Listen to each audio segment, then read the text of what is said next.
After 25 years of life, my consciousness suddenly awoke, and I realized I had been the backup male lead who grew up accompanying the blind heiress.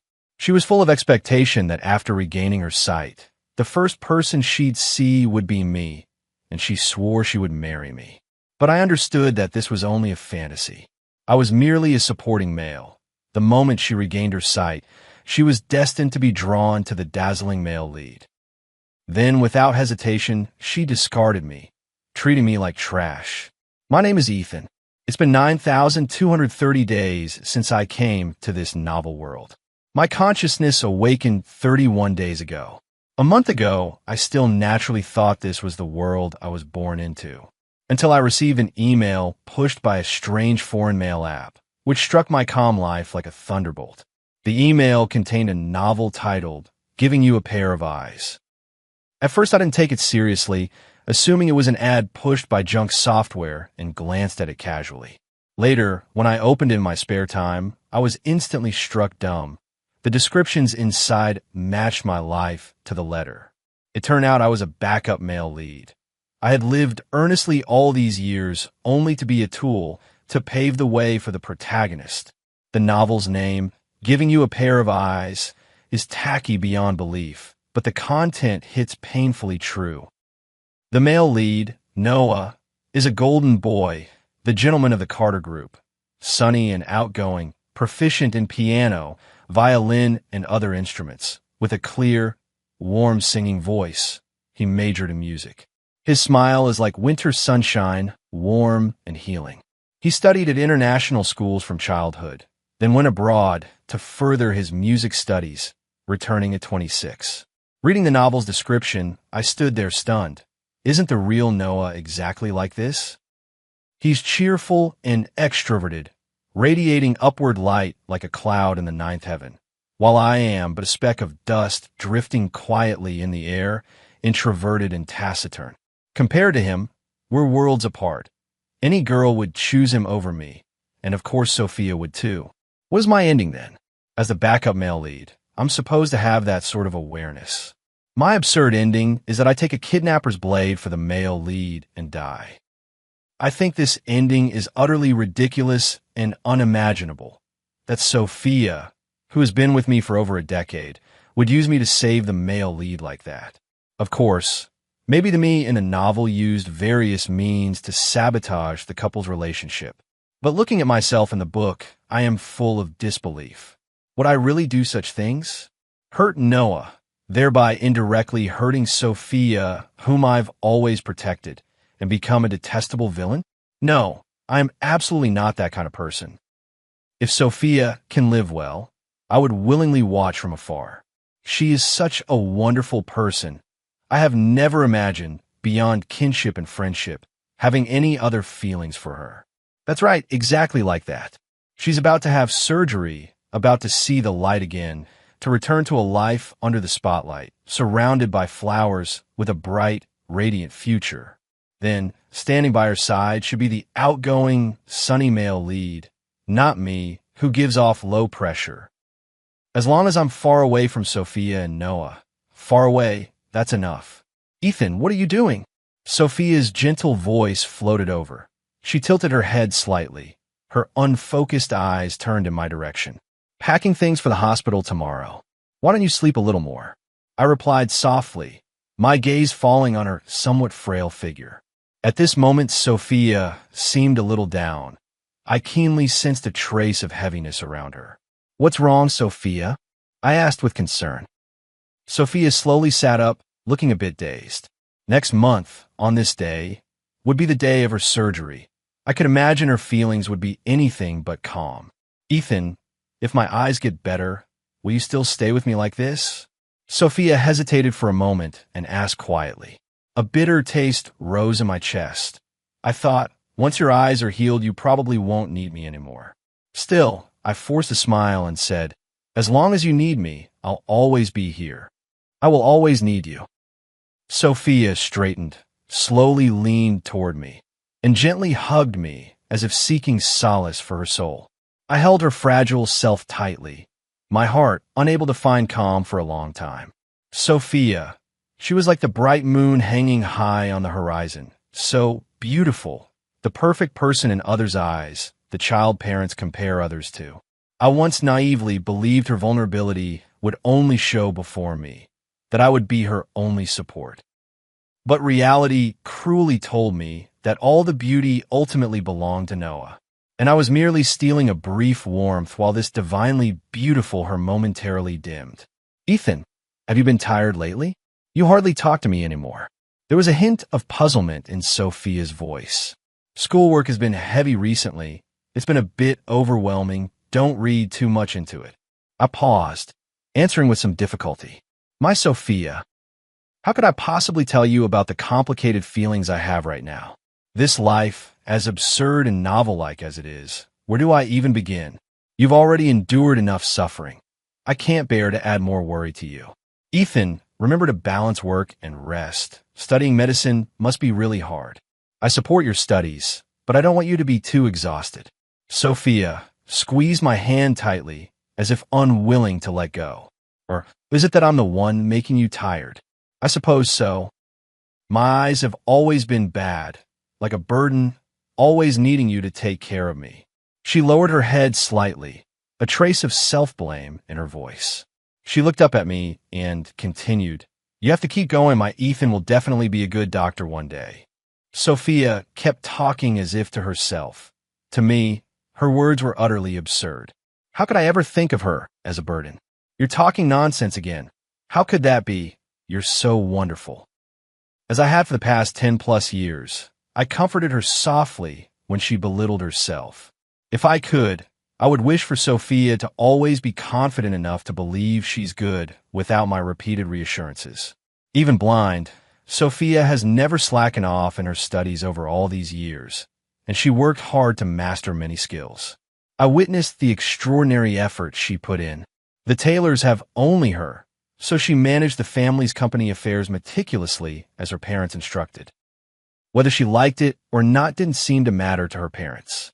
I knew she didn't like it, but she said, Ethan, if you keep saying you don't like something, that's just being pretentious, isn't it? I already have a starting point that most people can't reach. I should be content. She is always like this, feeling that because she was born with a silver spoon, she should not complain about not wanting it.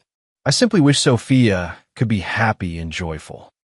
Such an almost perfect genius girl deserves the best of everything in the world. Of course I know I'm great, but because you're standing in front of me, I always feel I'm still not good enough. In mid-month, Noah returned home after finishing his studies.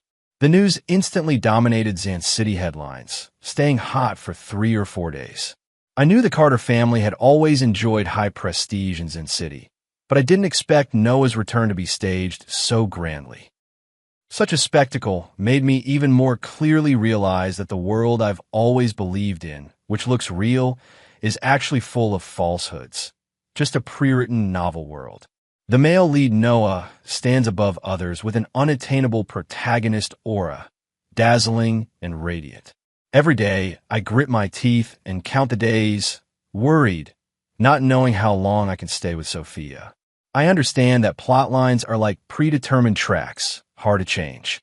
Take last night. At the hospital where I intern, I watched helplessly as a little girl in the intensive care unit couldn't be saved and eventually died. That was merely a few tidy strokes the author casually assigned me, while lovingly melting the beautiful story of the male and female leads. Yet it resulted in the fall of a vivid life. I stood aside, full of helplessness, powerless, deeply feeling the plot's overwhelming coercion. Many things cannot be reversed by human effort. If this were just an ordinary novel, the girl's death might be barely acceptable. But for me, this is not an ordinary novel. It is the real world I believed in and lived in for 25 years. My senses and emotions are deeply rooted here, so vivid, so sincere. For the sake of advancing the plot, the author used the suffering of an innocent life as a device to make my character go dark and grow cold, which I cannot endure and which causes me great pain. In April in the Hollow City, although it hadn't completely warmed up yet, signs of life returning were already evident. Noah returned home in this lovely month. His beginning was full of promise, and the ending would doubtless be equally complete. He and Sophia had known each other since childhood. They were true childhood sweethearts in the real sense. And I was nothing more than a playmate the Taylor family paid to accompany Sophia as she grew. But even as just a playmate, spending time together breeds feelings, awakens consciousness, and one no longer consents to remain merely a companion. I was quietly glad that my awareness had awakened early enough. Otherwise, I would have become a thoroughly backup second male lead, which would have been bad for Sophia, for Noah, and for myself. Ethan, did you know Noah's back? That day, I had been busy at the hospital all day and came home exhausted. Sophia's words suddenly left me standing frozen. That inescapable feeling washed over me like a tide. I had avoided the headlines all day, evading co-workers' discussions at the hospital. But back home, I couldn't escape Sophia's question, and at that moment, I felt utterly drained. Afterwards, Noah and Sophia naturally fell back into familiarity, as if the years he had been away were no more than a few short hours. The reunion of a prince and princess is always so effortless.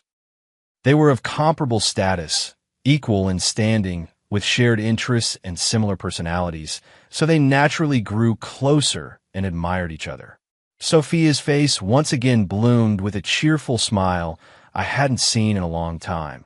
Her entire demeanor shifted from its usual gloom to become increasingly sunny. When they were together, they never ran out of things to talk about. They talked music at length, shared singing techniques, discussed the stories of musicians, traced music history, recounted Noah's interesting experiences abroad, and the friends he'd made. When Sophia spoke, her voice was melodious and pleasant, completely losing the sickly look she used to have, as if she had returned to that sunny, radiant girl from the beginning. Between Noah and Sophia, from childhood to now, there always seemed to be endless things to talk about. In everyone else's eyes, they were a perfect match, the model children of other families. They both loved music. Noah bravely pursued his musical dreams, while Sophia, out of family duty, had to give hers up. In a sense, Noah was more like the continuation of Sophia's dream, the source of her inspiration. He understood her, and she understood him. It seemed that only when she was with Noah could Sophia be truly healthy and happy, both in body and in spirit. Ethan, I'm so happy Noah's back. Aren't you happy? Sophia, your frank honesty really breaks my heart. I know well that being with someone who makes you happy is better for recovery. So I quietly decided to spend less time around them from now on. Lately, Noah has stayed with Sophia from morning till night, and I've seen a Sophia I hadn't seen in a long time, even more beautiful. If she can live better without me, then I am willing to step far away and silently wish her well. Fading gradually out of Sophia's life is unbearably painful. My life seemed to have long been accustomed to her presence. Now I can no longer stay by her side, listen to her gentle words, see her soft face with a hint of fragility, hold her hand, dine with her, or quietly gaze into her unfocused eyes. All these can'ts leave me distraught, unable to find peace even when eating or sleeping. I knew in my heart that I alone was enduring this kind of torment. The other main character of the story, Sophia, was at this moment accompanied by someone more fitting. Ethan, what are you staring at? Chloe Reed, a fellow intern, waved a pen in front of my face. Ah, nothing, just a little tired. I forced a faint, relaxed smile in response. Chloe Reed put down the pen, straightened her white coat, sat in the chair opposite me, casually stuck her hands in her pockets, and sighed heavily. You're tired? I'm tired too. Being a doctor really isn't easy. Hey, Ethan, I really admire you. You never complain, and you're so excellent. I couldn't do it. Chloe Reed was my college classmate, outgoing and cheerful, always able to liven the atmosphere. As for how the novel portrayed her, I hadn't paid much attention. Don't say that. We're all willingly enduring it. She made me laugh. I set down the pen I was using to write the chart, sat up straight, and said to her with mock seriousness, in truth, Chloe Reed had a lot of potential as a doctor. She excelled in school, stood out during her internship, was decisive and capable, far from the way she described herself. I felt she was deliberately trying to cheer me up. Ha ha ha ha ha. Right, willingly enduring it. Ethan, why did you want to be a doctor? Chloe Reed continued chatting with me, her tone light and casual. In that moment, I suddenly realized how pleasant such easy conversation could be. Might Sophia, when she talks with Noah, feel the same way, perhaps even closer? After all, Chloe and I were only colleagues and friends. Compared with the childhood sweetheart, soulmate bond between Sophia and Noah, it counted for little. I have compassion in my heart and want to save those who suffer. Is that allowed? I half joked to Chloe Reed, though it wasn't entirely untrue. Of course, besides that, I originally had a selfish motive. I wanted to cure Sophia's eyes, a childish thought I had when I chose medicine. My reasons for practicing medicine have long since changed, but I can't deny that was my initial intention. I believe you for that reason. Ever since freshman year, I've thought you were extraordinary, Ethan. I could see you were uniquely gifted and would become a once-in-a-century miracle doctor. Chloe Reed took a sip of water, stood up, and smiled radiantly. Me too. We share the same aspirations and ideas. We're truly rare, kindred spirits. Saying that, she clasped my hand and shook it up and down a few times, as if to prove her sincerity.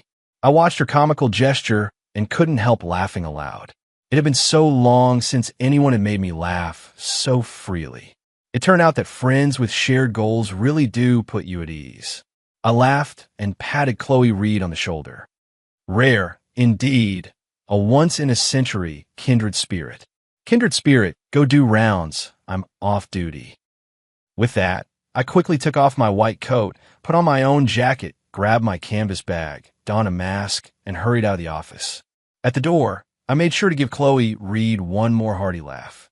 I left in such a hurry that I didn't see Chloe Reed standing there, speechless and stunned, because I'd unloaded work onto her.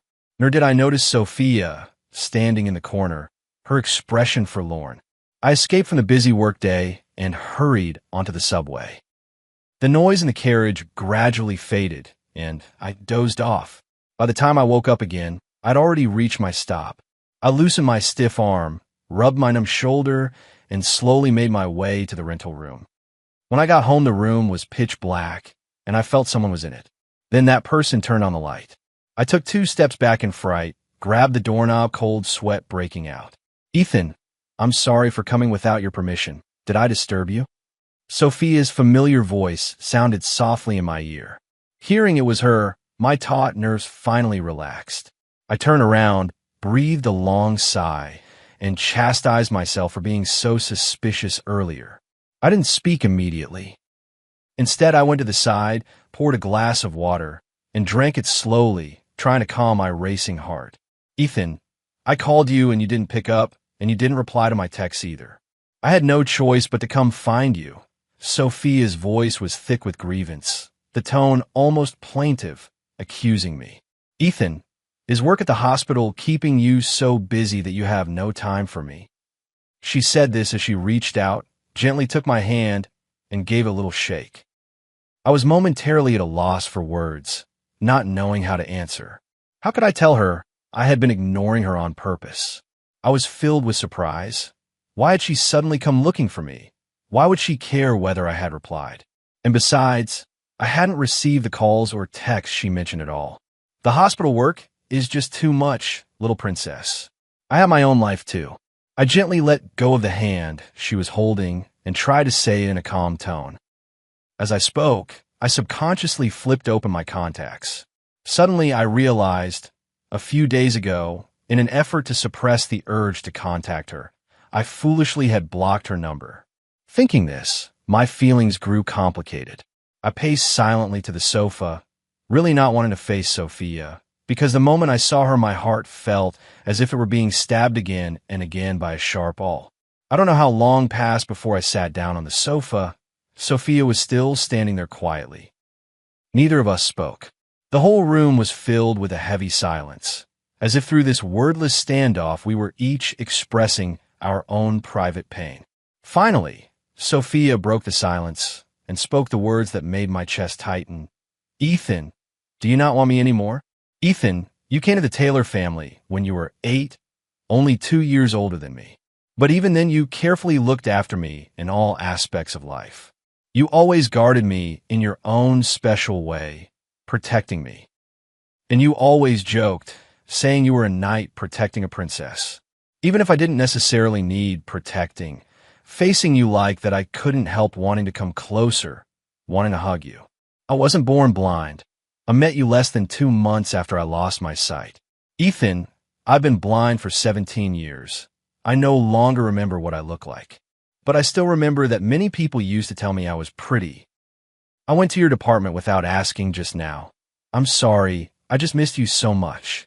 I heard them say Dr. Chloe is one of the most beautiful in your department, Ethan. I don't know if I'm as pretty as her. Is it because I'm not pretty enough that you don't want me anymore? I sat on the sofa, quietly listening to Sophia pour out her heart, watching her eyes grow red, and finally the tears brimmed and spilled out. At that moment, I felt like a complete and utter villain. But I'm really not good at reading people. I had no idea why Sophia would think that way, why she would say such things. She even brought up looks. Why did she mention Chloe Reed? I was full of questions, truly clueless. But I knew one thing. I love Sophia. I can't stand to see her cry. Whenever she cries, my heart aches, and I just want to hold her immediately. Don't say that. Please don't say that about yourself. You're truly beautiful. People have always complimented you, haven't they? Sophia's looks were widely acknowledged as striking. From childhood to now, I've lost count of the compliments I've heard about her, and I can recite every one of them by heart. So I really couldn't understand how she could be so insecure about her appearance. I slowly stepped forward, gently took Sophia's hand, and then pulled her into a tight embrace. Sophia pressed close to my chest. I could clearly feel the fabric over my heart being gradually soaked by her tears. The moment I held her, the soul that had been dormant for half a month seemed to come back to life in an instant.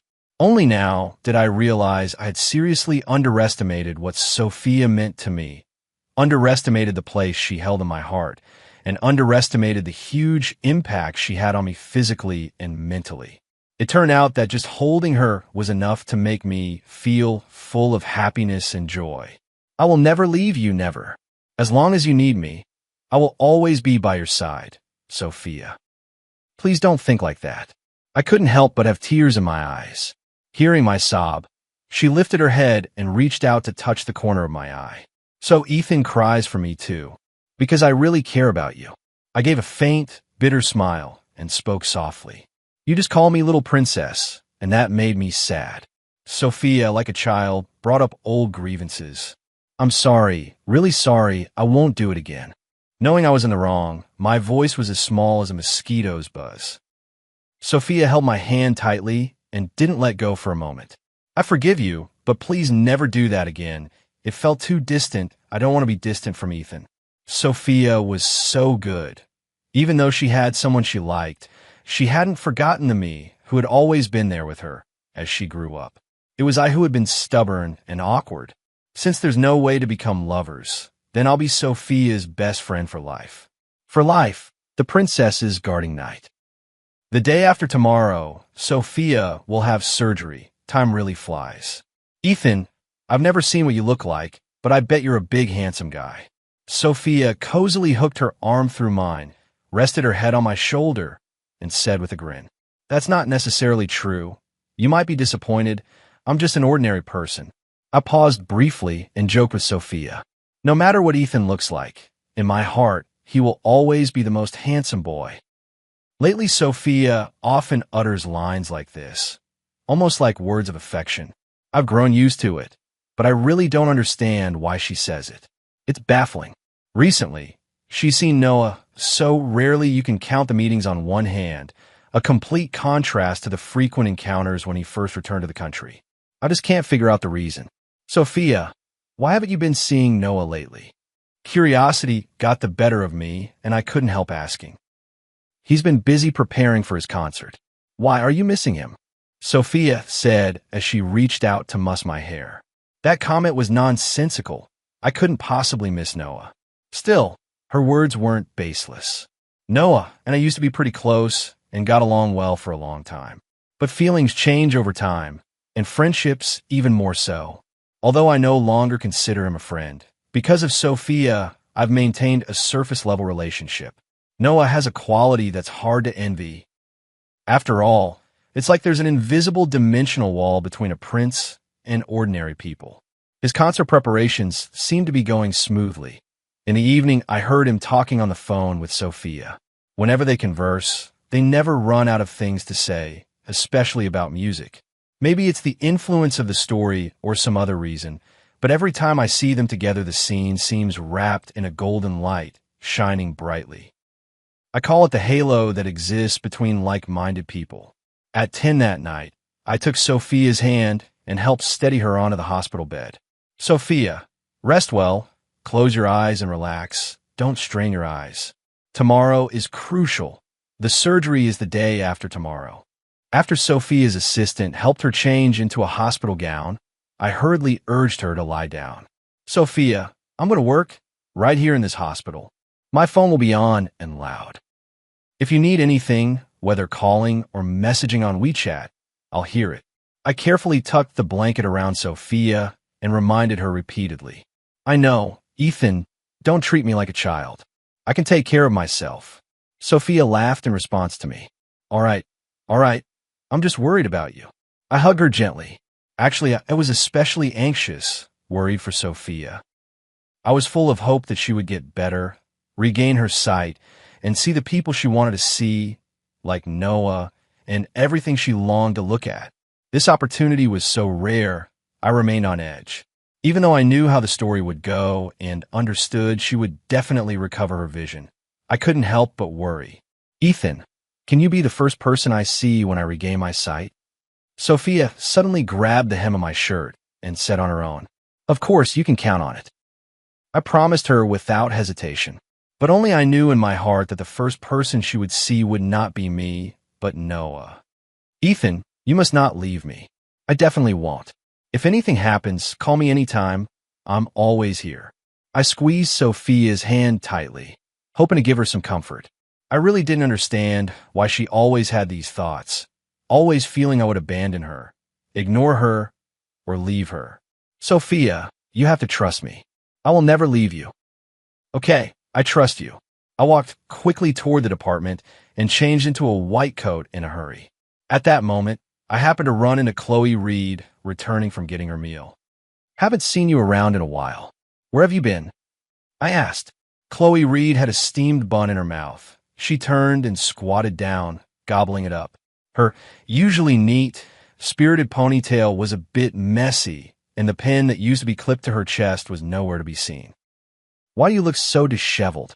I couldn't help exclaiming. Don't make a fuss. I want to do a good deed, Chloe Reed said as she swallowed large bites, as if she'd been starving, washing the bun down with a sip of water, eating with relish. Eat slower, don't choke.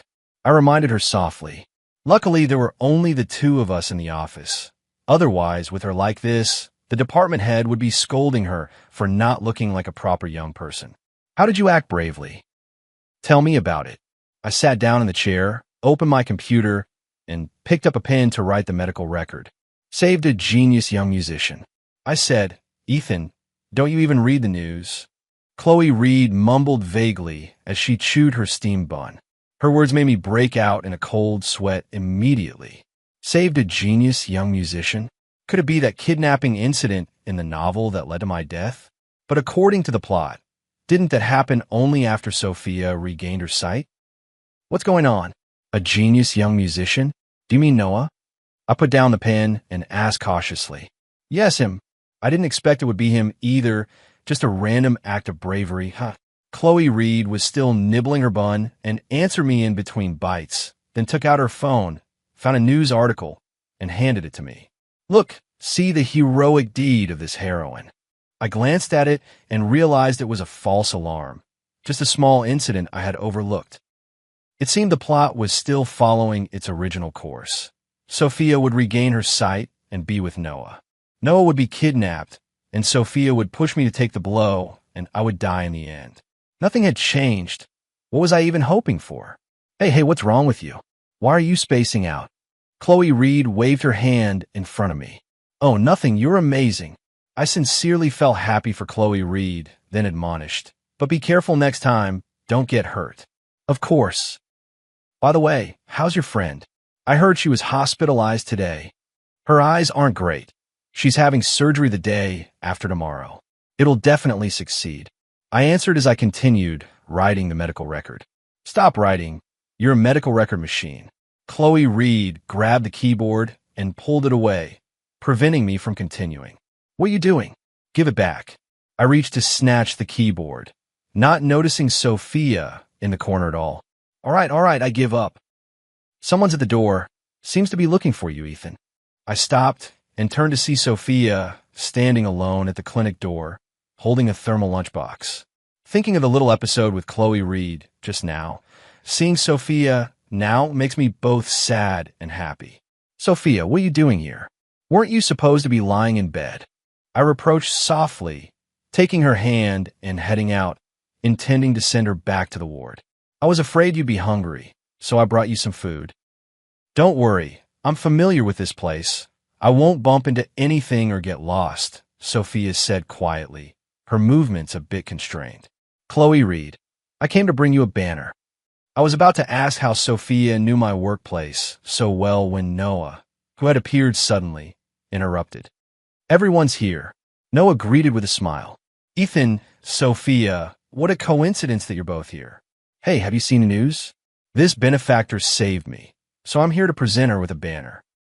As he spoke, he casually put his arm around my shoulder, and I felt somewhat uncomfortable with his familiarity. Hearing the voice, Chloe Reed hurried over, still chewing a steamed bun. Oh, it's you? Thank you. I'll accept this banner. Ha. I thought they might chat a bit more, but things didn't go as I expected. Chloe Reed was called away by the director on the phone. Now only the three of us remained in the office, and it seemed only I felt uneasy all over. Ethan, we didn't have a chance to see each other this trip home. How have you been? Noah asked me with a beaming smile, as if I were a long-lost friend he cherished dearly. I've always believed Noah has a way of making people feel refreshed and at ease. Those who are with him probably feel relaxed. That brief meeting the day before yesterday ultimately changed nothing. Life continued to go on as usual. And today was the day of Sophia's surgery. We had both waited for this day for many years. Now that the moment had truly arrived, my heart was full of bewilderment.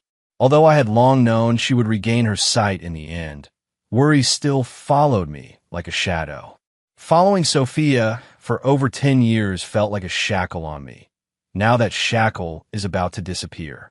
As a witness to it, shouldn't I also bow out? I really don't understand what Sophia needs from me. Ethan, I'm about to go into the operating room. Sophia's voice trembled slightly, tinged with nervousness. It will be fine. The surgery will definitely succeed. Trust me, Sophia. I comforted her softly, trying to dispel the worry in her heart. I'm not worried about whether the surgery will succeed, Ethan. I'm afraid that after I can see, you won't be as close to me as before. Sophia's voice was low, though her eyes weren't red. I knew she must be holding back in her unease. How could that be? Don't make things up. I added silently in my mind. By then you'll naturally be tired of me. No need for me to say more. You'll take the initiative to distance yourself. Sophia, we can't escape the script already written. As the operating room door slowly closed, time seemed to stop with it. I stared blankly at the shut door, my mind continually imagining Sophia's situation inside. Outside the window, the flowers seemed to be in full bloom and the leaves more lush than ever. Lately, I've been entangled by all sorts of troubles and had neglected this beautiful world around me. Even though it's only a novel world, everything in it feels so real. The scent of flowers wafts in, refreshing the senses. The roadside weeds grow stubbornly. New leaves sprout, full of vitality. The sunflowers remain steadfastly facing the sun. Perhaps I must temporarily escape this chaotic human world and get closer to the world of plants and animals to free myself from the role of the spare male lead and rediscover the real Ethan. As I thought this, my heart gradually calmed. Since I know the ending of the story, know that Sophia will certainly regain her sight. There is no need to worry anymore. So, in that peace, I easily fell asleep. When I woke again, 4 hours had passed, and there were 10 minutes until Sophia left the operating room. I paced back and forth outside the OR. Sophia's assistant was just as anxious. Her assistant cared for Sophia deeply, most likely because she feared losing her income if her boss came to harm, but I could still see genuine concern in her worried eyes. Her daughter was undergoing surgery, and Sophia's assistant was more attentive than Sophia's own parents. Isn't that a kind of irony? The surgery was a complete success. The moment the operating room door opened, the chief surgeon came out and spoke those 6 words. Although I had known the outcome for some time, the instant that hope became reality, the thrill hit me hard. I was overjoyed, incredibly happy for Sophia. Even though I would soon follow the plot to my death, even though it all felt like a sacrifice, I could not contain my inner happiness. Sophia was wheeled to the ward. She was still unconscious. I watched her lie quietly in the hospital bed for a long time. I felt especially drowsy lately, and looking at her, I fell asleep without realizing it. When I woke again, it was evening. Sophia had gently covered me with a blanket. "You're awake, Ethan." There was surprise in Sophia's voice. "I'm so glad to see you about to regain your sight." Sophia, the surgery was a complete success. I couldn't wait to tell her the good news in person, though I knew someone had surely already told her. "I'm happy too, Ethan. I'll be able to see you very soon." Sophia smiled gently. I returned a soft smile, but my heart was full of bitterness. The days flew by so quickly that before I had a chance to properly cherish the time I could spend with Sophia, the day came for her to have the bandages removed. It was around 8 this morning. I had been on night duty last night and hadn't slept at all. Just after 6, I was pacing back and forth outside the ward. Today was not only the day Sophia would have her stitches removed, it was also the day in a novel when Noah is kidnapped. I was full of questions, not knowing what might happen on this day. In the end, I still couldn't keep my promise. I wasn't the first person Sophia saw after regaining her sight. When she was having the bandages removed, I was in the operating room, busy passing instruments to the chief surgeon. It was a rare learning opportunity one didn't want to miss, though to be honest, I mainly wanted to use it as an excuse to avoid the script that felt already written. Everything about the future was uncertain, and that terrified me. There was a clock ticking in my mind. 2 hours later, I finally left the operating room.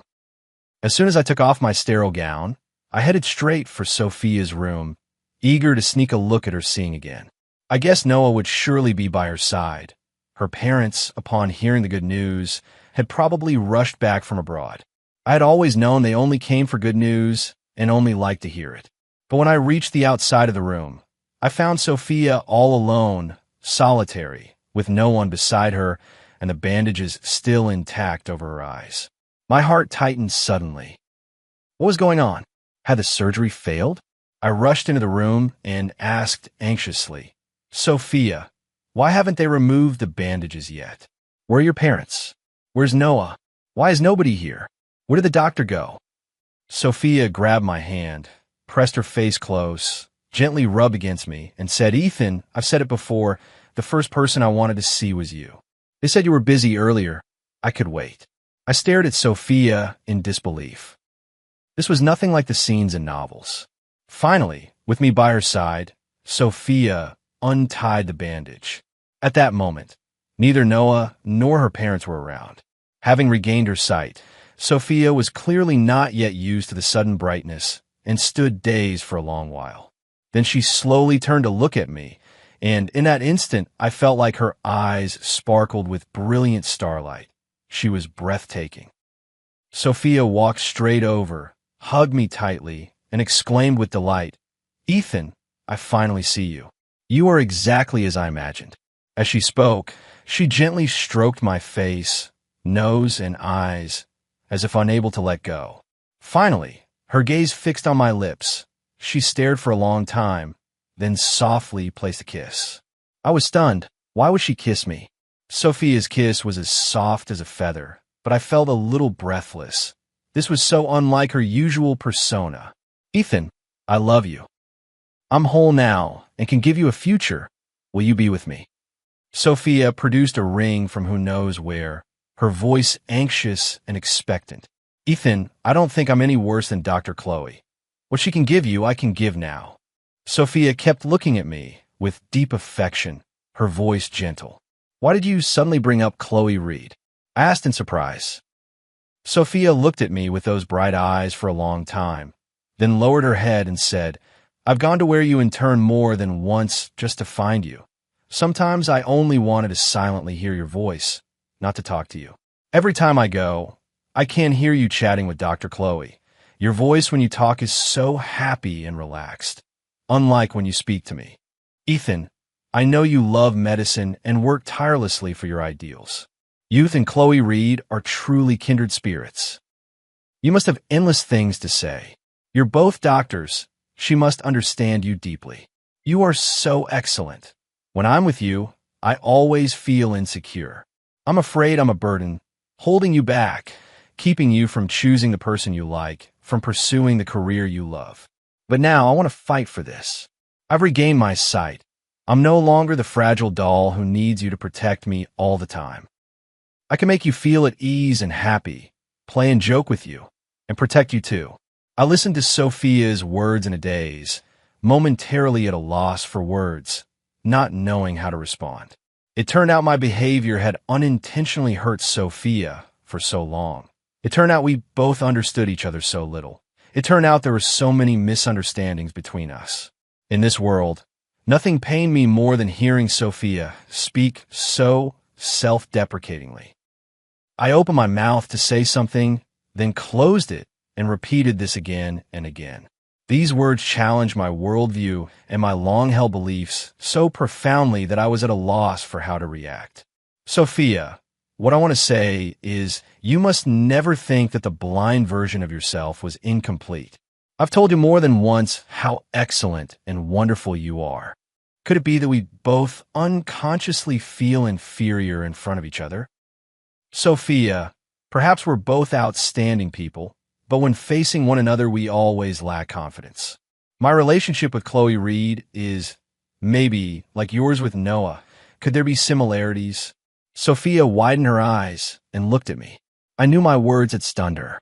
At this moment, we were both breaking the preconceptions we each had. Sophia seemed like she wanted to say something, but in the end she didn't speak. Instead she asked, So, will you put this ring on? She looked at me with hope. I really wanted to accept it right away. After all, this was Sophia confessing to me. The one confessing was Sophia. But what about the plot? No, stop worrying about the plot. Just accept it. It felt like two little people inside me were fiercely fighting. Sophia, by the way, I just got kidnapped again. What terrible luck. Why has everything gone wrong since I returned? Before I could make up my mind, a voice arrived before its owner did. Noah. He burst into the ward when Sophia and I were less than an arm's length apart. The way he looked made it seem like a kiss was imminent. Wow, you two finally tied the knot. When he said that, I was completely bewildered and had no idea what he meant. Noah, what did you just say? You got kidnapped? The word kidnap grabbed my attention first. I was definitely not expressing concern for Noah. Yeah, since I came back, I've been kidnapped twice. What's up with our old man's security? It's infuriating. He almost didn't get to see his son. Noah said this as he sat down on the chair beside us, hands on his knees, his face full of anger. No sooner had he finished speaking than he seemed to suddenly remember something important, and then said, Sophia, your eyes are fine. Yeah. Sophia laughed at his expression, then warned him anxiously, Noah, kidnappings aren't small matters. You have to be careful all the time. You can't keep treating it like nothing. You used to get kidnapped all the time when you were little. The moment Sophia touched Noah, she turned into a chatterbox. All right, I know. But, never mind, let's not talk about that. The last time Dr. Chloe Reed saved me, and I ran into her again this time. She saved me once more and got slashed by the attacker. Slashed? How is she? I asked anxiously. She's fine. She just came out of surgery. I settled her in and rushed over. Noah was startled by my anxiety. He sounded a little guilty when he answered. This situation was too much like the plot of the novel, and Noah's words made me uneasy. Sophia held out the ring. I hesitated, unsure whether to take it, and didn't know what to say to the two people in front of me. After thinking it over, I could only turn and run out. I sprinted all the way to Chloe Reed's ward. I desperately wanted to confirm some details with her. Only then could I feel a bit more at ease. The established rules of the novel world had been broken, and I truly had to thank Chloe Reed. This unconventional, independent person managed to live a different, brilliant life within an unchanging storyline. She was so vivid and real. I sat on a bench outside the hospital, my thoughts drifting. Perhaps I had been the only one rigid all along. Because of insecurity, I kept denying myself and doubting Sophia's feelings for me, letting the so-called plot manipulate me. But Chloe Reed's uniqueness, Sophia's steadfastness toward me, and Noah's constant confident flamboyance, all of them were steadfastly themselves. Only I lived awkwardly. Noah, as always, dared to love and hate and was perfectly at ease. He soon fell in love with Chloe Reed. One night, Sophia appeared as I was leaving work, her smile warm as sunshine. "Ethan, can you accept me now?" I finally made up my mind. Yes.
George, I've got good news and bad news.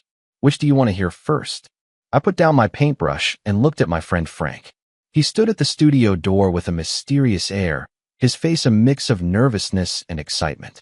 Let's start with the bad news. After all, I've gotten used to it these past 3 years. Your painting, Eternity, just sold for a sky-high price. Over $6 million. I frowned. How is that bad news? Frank chuckled. Because it's actually part of the good news. The bad news is, buddy, you might need to see a psychiatrist. What do you mean? A woman who looks exactly like Mary showed up at your art exhibition. I almost thought I was seeing a ghost.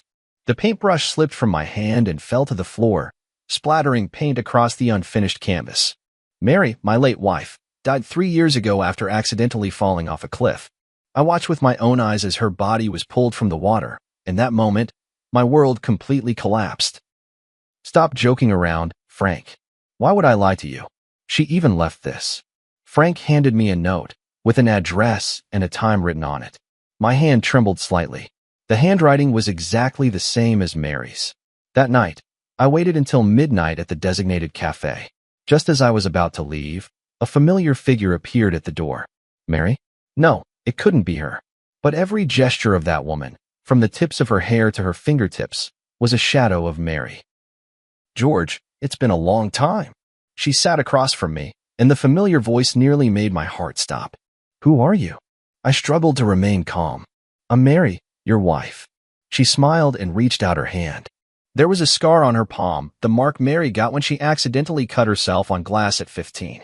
Impossible. Mary is already dead. She laughed softly. That was just an accident. I fell off the cliff and was saved by a reclusive old doctor. I lost my memory from the injuries and only recently remembered everything.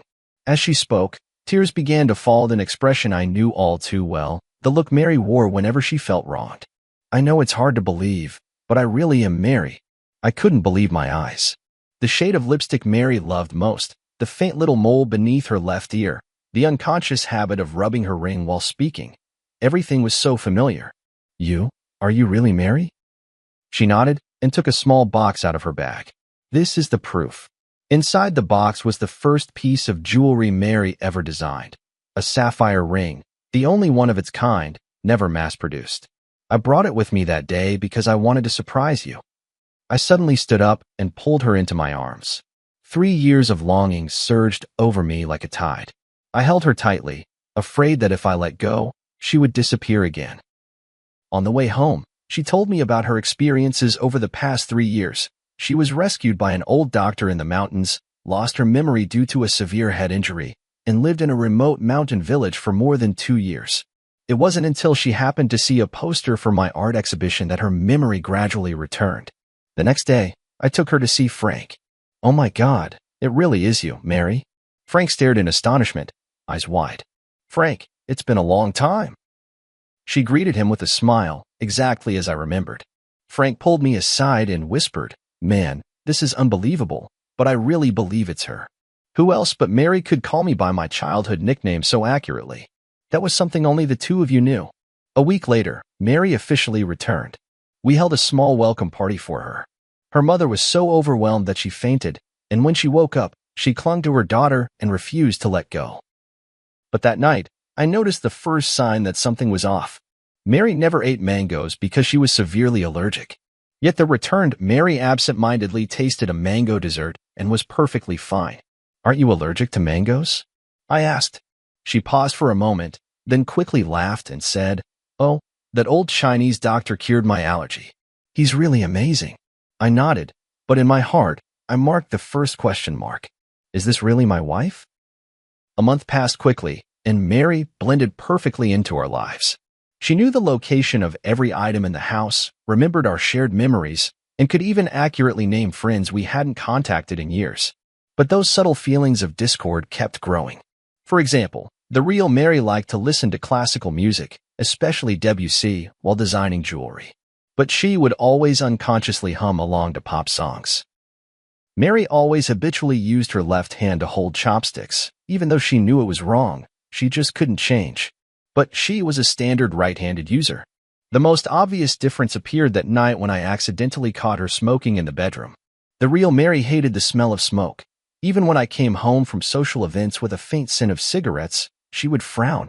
When did you start smoking? I stood at the doorway, my voice soft.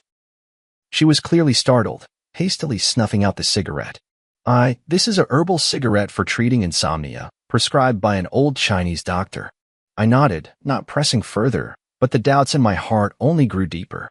The next day, I went to find Frank. Help me check if, in the past 3 years, plastic surgery technology has advanced enough to achieve this level. Frank's eyes widened. You mean, she's not Mary? I'm not sure, but there are always some things that don't add up. 2 days later, Frank brought news. High-end plastic surgery can make faces look similar, but it can't replicate the exact placement of scars or moles. And there's a limit to how well someone can imitate a voice. What if it was a twin? Frank shook his head. Mary is an only child. We all know that. I decided not to show my feelings for now and to keep observing. A week later, Mary's mother came to my house with astonishing news. George, Mary is going to have a baby, my mother-in-law told me excitedly. I stood there stunned. Before we got married, Mary had been diagnosed with uterine hypoplasia. The doctor had made it clear she could never get pregnant. This was our shared secret. Not even my mother-in-law knew. How do you know that? I managed to ask. Mary told me this morning. She said she already had a checkup. It's been 2 months. My mother-in-law happily grabbed my hand. It's a blessing from above. Mary survived death, and now she can bring us new life. My heart sank to the bottom. This absolutely could not be Mary. That night, I dug out the hospital's diagnosis certificate in my study, which clearly stated the condition of Mary's uterus. But when I wanted to talk to Mary about it, I found her in the bedroom, excitedly discussing the decoration of the nursery with my mother-in-law. Mary, could you come here for a moment? I called her calmly. She followed me into the study, still wearing a blissful smile on her face. Did you forget about this? I handed her the diagnosis certificate. She took it and glanced at it, her face instantly turning pale. George, I can explain. Explain what? Explain that you're not Mary at all. Mother-in-law heard the commotion and walked in. What's going on with you two? Mom, take a look at this. I handed her the proof. My mother-in-law read it, then looked at Mary in astonishment. What's going on?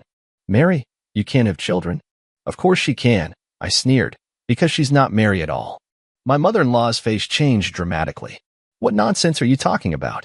I can explain. She hurriedly grabbed my mother-in-law's hand. That old Chinese doctor not only saved my life, but also cured my uterine problem. It's a miracle, truly. My mother-in-law looked at me, then at her, hesitating. George, you're being too paranoid. My mother-in-law finally took her daughter's side. Mary has come back with great difficulty. You should cherish her, not doubt her.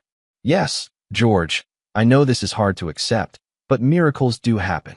Tears welled up in her eyes. Haven't we always wanted a child? Now we can finally have our own baby.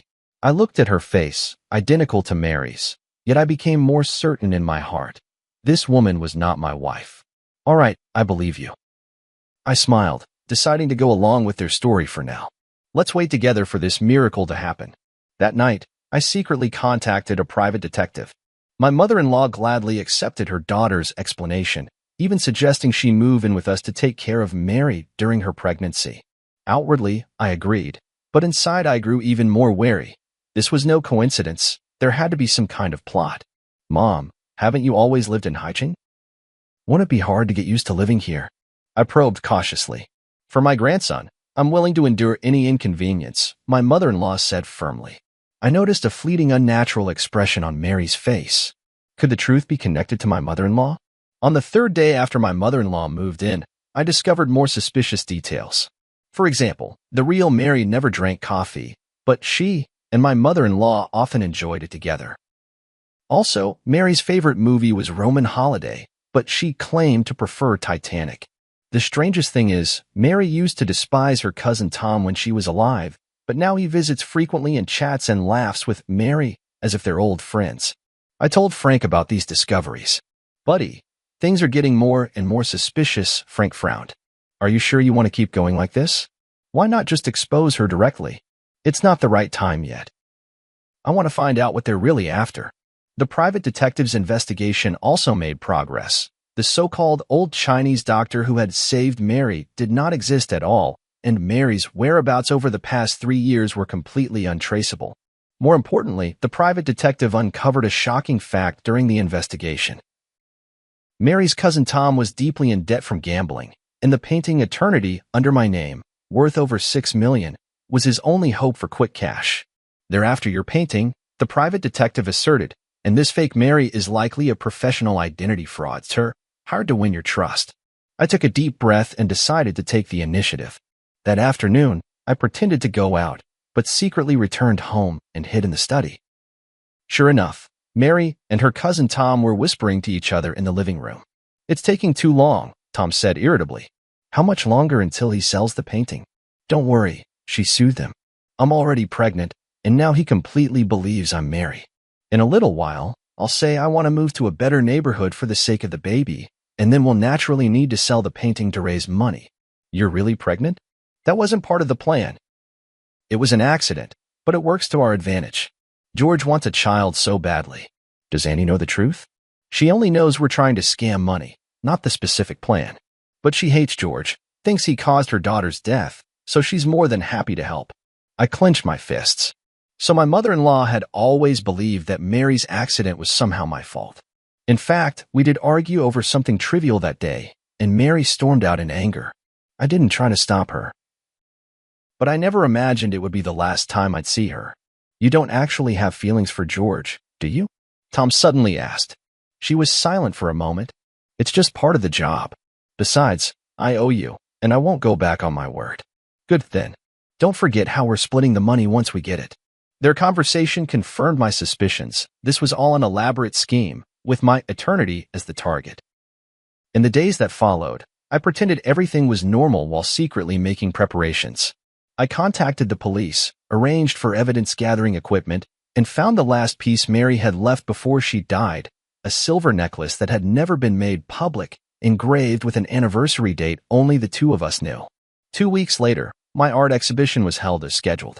As planned, Mary brought up the idea of moving, hinting that I could sell Eternity. I pretended to agree and said I would auction the painting on the last day of the exhibition. "This is a surprise I prepared for you," I said on the eve of the exhibition, taking out a delicate box. "To celebrate the new life we're about to begin." She opened the box in surprise, and inside was the silver necklace. "It's beautiful, thank you." She smiled as she prepared to put it on. "Wait," I stopped her. "Aren't you going to look at the engraving on the back?" She turned the necklace over, and her face suddenly went pale. "What's wrong? Don't you like it?" I asked, feigning ignorance. "No, I really like it. It's just, I'm a bit moved." She forced a smile, but didn't know how to explain that she couldn't recognize the significance of that date. "See you tomorrow. Get some good rest, and don't forget to wear this necklace." I kissed her forehead and whispered in her ear, "After all, this is your final design." Her body visibly stiffened for a moment, but she kept smiling. "Of course, I cherish it very much. Tomorrow, the truth will come to light." On the day of the exhibition, the place was packed with people. My painting, Eternity, was displayed in the most prominent spot, right next to the last batch of jewelry designs Mary had created before her death. Mary held my arm, flawlessly playing the role of my wife as always. She had even gone out of her way to wear Mary's favorite white dress and the silver necklace I had given her last night. My mother-in-law and Tom were there too. The three of them exchanged glances from time to time, clearly waiting for the perfect moment. Frank appeared as planned, pretending to be extremely interested in Eternity and asking me about the auction details. "The auction will begin promptly at 4 in the afternoon, I replied with a smile. "This painting means a great deal to me, and I hope it finds someone who truly appreciates it." Mary immediately chimed in. "Yes, although it's hard to part with it, this is a necessary decision for our future." I noticed she glanced at Tom, who gave a barely perceptible nod. At 3:30 in the afternoon, the projector in the center of the exhibition hall lit up. This was the special segment I had arranged. "Ladies and gentlemen, I stood in front of Eternity. Before the auction begins, I'd like to share a little story about this painting." Mary's photo appeared on the projection screen, a group picture from her last birthday party before she passed away. 3 years ago, my wife Mary died in an accident. I created this painting, Eternity, in her memory. The woman in the painting has her back to the viewer, forever gazing into the distance, symbolizing a longing I can never reach. A soft sigh rippled through the crowd. Mary stood beside me, matching my words with a sorrowful expression. However, a month ago, a miracle happened. I turned to look at Mary. My wife came back. The whole room erupted in astonishment, and many people curiously sized up, "Mary. This is my wife, Mary." I took her hand and stepped forward. Back from the dead, it's truly the greatest blessing heaven could have given me. She smiled and nodded to everyone, while my mother-in-law and Tom stood by with smug expressions. However, my tone suddenly shifted. Amidst my joy, a question arose. Is she really Mary? The entire room fell silent. Mary's hand trembled slightly in my palm. So, I did some investigating. The projector switched to a set of comparison photos. On the left was the real Mary. On the right was a photo of her. They look exactly the same, don't they? But I clicked the remote, and the photo was enlarged, the details highlighted. The position of the piercing on the left ear was slightly different, the arch of the eyebrows subtly varied, and the fine lines at the corners of the eyes ran in different directions. These are details that even professional plastic surgery cannot fully replicate. Mary tried to pull her hand away, but I held on tightly. My mother-in-law and Tom also began to grow anxious, glancing toward the exit. More importantly, the real Mary has a feature that cannot be copied. I turned to Mary. The necklace I gave you last night has a date engraved on the back. Can you tell everyone what that date is? She opened her mouth, but no words came out. That was the due date of our first child, the one we lost. I spoke softly, my voice trembling with emotion. Mary designed this necklace to commemorate the baby we never got to meet. The date was our secret, only Mary and I knew. The room fell utterly silent. Mary turned deathly pale, my mother-in-law's eyes widened, and Tom had already started edging toward the door. What surprised me even more, I continued, was that the real Mary could never get pregnant due to an underdeveloped uterus. Yet this, Mary claims she's already 2 months along. I let go of her hand and took a step back. So, who are you really? A flicker of despair flashed in Mary's eyes, but she quickly regained her composure. I am Mary, it's just that old Chinese doctor. The non-existent old Chinese doctor, right? I sneered. Just like the non-existent amnesia, the non-existent miraculous recovery. I turned toward the projection screen. Let's see the truth. The screen played the secretly recorded video of her conversation with Tom, their discussion on how to swindle eternity, clearly audible. This isn't. She tried to explain, but my mother-in-law had already rushed forward. Who are you really? My mother-in-law screamed. You're not my daughter? Auntie, stop pretending, I said calmly. You know she's not Mary. You just wanted to get back at me, didn't you? My mother-in-law's face turned pale. I didn't know she was going to impersonate Mary. Tom just said he needed help to scam some money. Police. Don't move. Several plainclothes officers emerged from the crowd, blocking Tom as he tried to escape. Amid the chaos, Mary took the opportunity to shove me aside and run toward the exit. I chased after her and caught up in the parking lot. Tell me, who are you really? She finally stopped, turned to face me, tears welling in her eyes. My name is Luna. I'm an actress. Tom found me and said if I helped trick you out of a painting, he'd give me $1 million. I needed the money for my sister's medical treatment. Why did they choose me? Why Mary? She shook her head. I don't know. They gave me a lot of information, photos, videos, even your chat logs. I was just following the script. The police arrived and took her away. I stood where I was, gazing at the distant sky, my heart a tumult of emotions. Back in the exhibition hall, the crowd had already dispersed, leaving only Frank and a few police officers. It's all been cleared up, Frank walked over. Tom owed money to loan sharks and was desperate. Your mother-in-law always resented you for not saving Mary, so she helped them plan the whole thing. I walked up to eternity, gently caressing the back of the woman in the painting. Mary, I can finally give you an answer. The police left with the evidence. Frank patted me on the shoulder. What do you plan to do next? I took a deep breath. Prepare for the final painting. What will it be called? The Pursuit, I said softly. This time, I'll paint her face, not just her back. After the case was solved, my life seemed to return to where it was 3 years ago.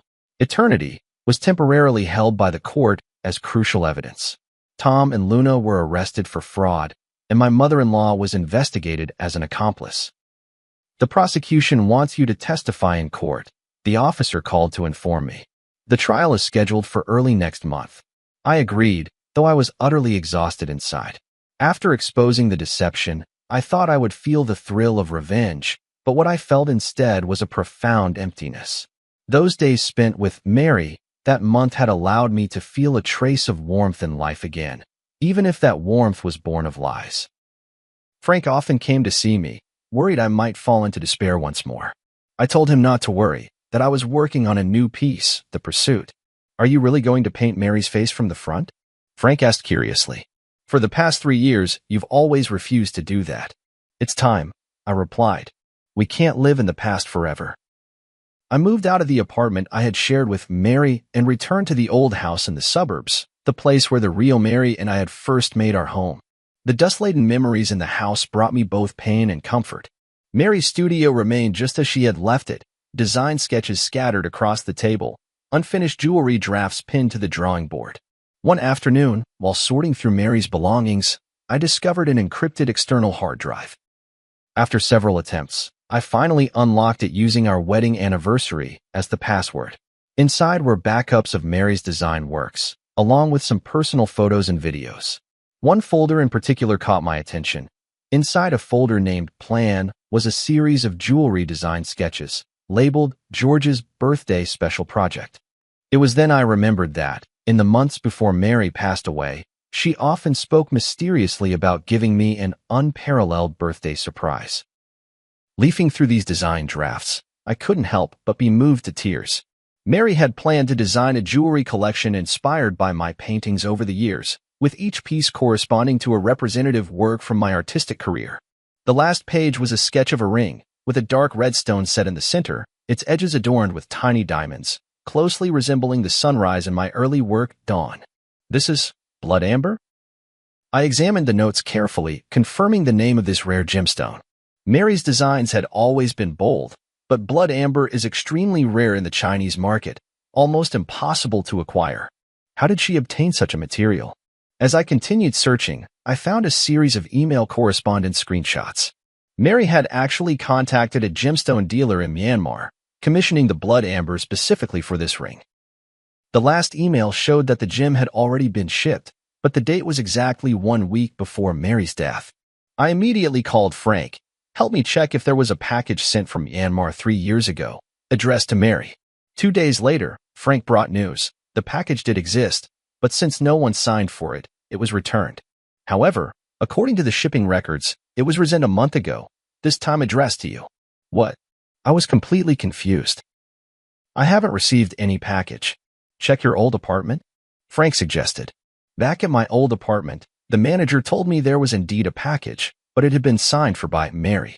She said it was a surprise for you, so she didn't notify you, the manager explained. This meant Luna had taken the blood amber. I rushed to the detention center and requested to see Luna. Separated by glass, she looked much more haggard than the last time we met, but still wore that face so similar to Mary's. What are you doing here? She asked coldly. A month ago, you signed for a package from Myanmar. There was a blood amber inside. I want to know where it is. She looked surprised. How did you know? Tom asked me to sign for it.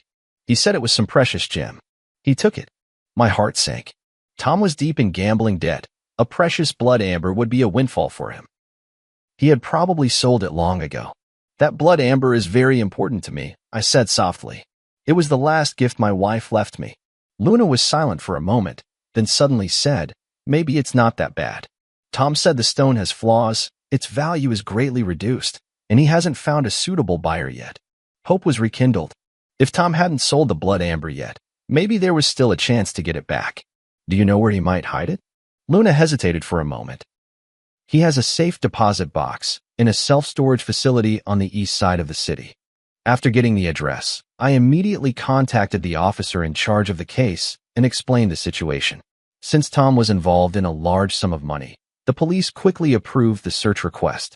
Mr. George, we've found the safe deposit box, the officer said over the phone. Inside, we did find the blood amber you described, as well as some other evidence. A few hours later, I retrieved the blood amber at the police station. It was even more beautiful than I had imagined. Within the dark red core, wisps of mist seemed to swirl, shifting strangely under the light. This was the birthday gift Mary had so carefully chosen for me, waiting for 3 years. Back home, I carefully placed the blood amber beside the canvas of the pursuit.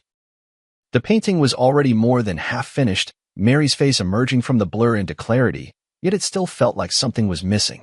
Watching the blood amber glimmer faintly under the light, I suddenly understood how I should complete the painting. The creation of the pursuit entered its final stage. I decided to break convention and incorporate the blood amber into the artwork. This would not only be a portrait, but a hybrid piece that fused painting with the art of jewelry. Are you sure you want to do this? Frank frowned. That blood amber is priceless. That's exactly why, I said firmly. Mary chose it for me. She wanted to inspire an unparalleled masterpiece. I will fulfill her wish. For 2 whole weeks, I worked day and night, neglecting sleep and food. I cut the blood amber into thin slices and inlaid them at the spot of Mary's eyes on the canvas, making her gaze truly come alive. I used a special technique to blend the surrounding paint, creating a harmonious transition with the gemstone. From certain angles, the entire painting seemed to be imbued with life, and Mary's expression would shift depending on where the viewer stood. On the day I finished the piece, Frank brought news. Luna had been sentenced to 3 years in prison, but due to her good attitude in confessing, she might serve only 1.5 years. Tom, involved in multiple fraud cases, was sentenced to 7 years. My mother-in-law, as an accomplice, received a suspended sentence. The case is finally over, Frank said. Are you planning to exhibit your painting? Yes. Next month there will be a solo exhibition at the National Art Museum, and The Pursuit will be the grand finale. The curator couldn't stop praising this piece, believing it represents the innovative direction of contemporary art and marks the pinnacle of my career. Indeed, this painting, which incorporates Mary's jewelry design concepts, is in some sense a creation we made together. On the eve of the exhibition, I checked the arrangement in the gallery alone one last time, making sure every piece was perfectly lit and positioned. When I reached The Pursuit, I couldn't help but stop and gaze at it. Mary's face was vividly lifelike, her eyes inlaid with blood amber gleaming under the spotlight, as if she were smiling at me. For the first time in 3 years, I faced her directly, no longer painting only her back. Mr. George, a stranger's voice called from behind. Sorry to disturb you, but the gallery has been cleared. He turned around to see a young woman dressed in the museum's staff uniform. And you are? I'm the new curator, responsible for security in your exhibition area, she explained with a smile. I really like your work, especially this piece, The Pursuit. Thank you. I nodded. I'll be leaving soon. She didn't leave, but continued to gaze at the painting. That red gem is beautiful, almost as if it's alive. It's blood amber, I explained, a very rare gemstone. I know, she said softly, top-grade blood amber from Myanmar, containing plant fossils, extremely rare. I looked at her in surprise. You know a lot about jewelry? She smiled. I study jewelry design. I'm just working part-time here. For some reason, Mary suddenly came to mind. She, too, had an almost obsessive passion for and expertise in gemstones. If you don't mind me asking, who is the woman in this painting? She asked. My wife, I replied. She passed away 3 years ago.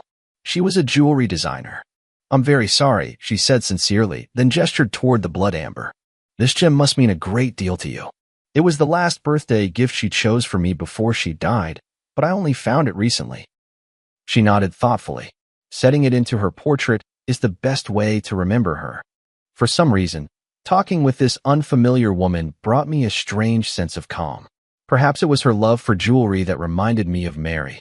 Sorry, I have to continue my rounds. She glanced at her watch. See you tomorrow, Mr. George. See you tomorrow, I replied, watching her leave. On the way home, I felt an unusual peace. The completion of The Pursuit seemed to mark the end of my search for Mary as well. Not forgetting, but remembering her forever in another way. The next day, the exhibition's opening ceremony attracted numerous figures from the art world and the media. The Pursuit undoubtedly became the center of attention, with people marveling at this innovative form of artistic expression. Amid the crowd, I noticed that curator standing aside, watching as well. Sunlight streamed through the skylight of the gallery, falling upon her, and for a fleeting moment, I thought I saw Mary's shadow. No, I shook my head, warning myself not to be deceived by mere resemblance. There would never be another Mary in this world, just as there would never be another unique blood amber. After the exhibition, the pursuit was purchased by an anonymous collector for an astronomical price. I donated all the proceeds to a foundation supporting students in jewelry design, establishing a scholarship in Mary's name. Life slowly moved forward, and I began to accept new commissions and create new works. Occasionally, I would think of that curator with a unique insight into jewelry, wondering if she was still working at the art museum. Until one day, I received an email from HL. There were no words, only an image. A sketch of a ring design, the style strikingly similar to Mary's unfinished series. My heart raced as I replied immediately. Who is this? The response came quickly. Yesterday, you brushed past me by the cafe on the street corner, but you didn't recognize me. If you want to know more, wait for me at the museum entrance at noon tomorrow. Is it that librarian? How could she have a design so reminiscent of Mary's style? Filled with anxiety and anticipation, I decided to accept the invitation and find out for myself.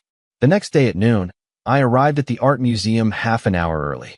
The sun was shining, and small groups of visitors were coming and going from the exhibition hall. But there was no sign of the mysterious person. Just as I began to suspect this might be some kind of prank, a faint trace of perfume drifted by, a scent unfamiliar to me, yet it inexplicably reminded me of Mary.